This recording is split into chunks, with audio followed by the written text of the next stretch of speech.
Good morning. Today is January 20th and it is cold. It's like 15 this morning and we're getting the manure pile set up to keep the greenhouses warm. I've been waiting as long as I could to start these. I only want to do it twice during the winter and I want to have, some pretty good output of heat. I'll refresh this pile in March when I start to wake the trees up. The setup is I have two 6-inch pipes that go through the pile.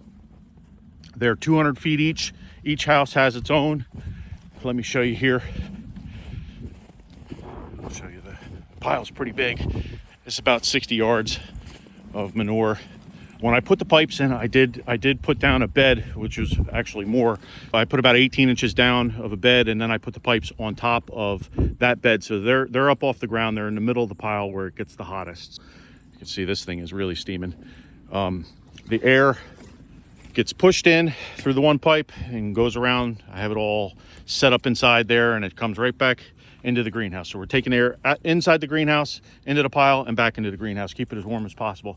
So these are our nursery houses, and you can see I've got thermal mass in here too. Got barrels lining the walls. I have it, it's all double walled, and I draw the air into these blowers, and I push it through, or I push it through, and then I pull it out of this one, so I get a really good airflow.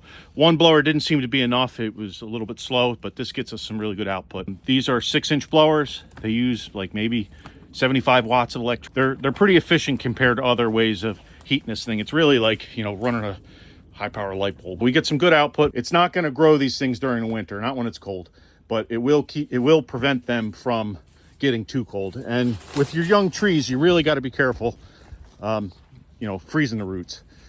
The older trees that are in the ground, they can go into the low teens without really taking damage. But trees in pots, anything below freezing, you're kind of risking the damage to your roots. So this is what we do. It's a little bit over the top, I guess, to keep them warm. But I have a lot of trees, so this is how we do it for the nursery trees. Those are our 1, 2, and 3-year-old trees that we're going to have available next year, and the rest of the greenhouses are all buttoned up. This is all of our in-ground trees. So we're good. We're ready for the winter, and we'll see you guys in the spring. We're going to start things off about, let's say, April. Probably start our sales in early April.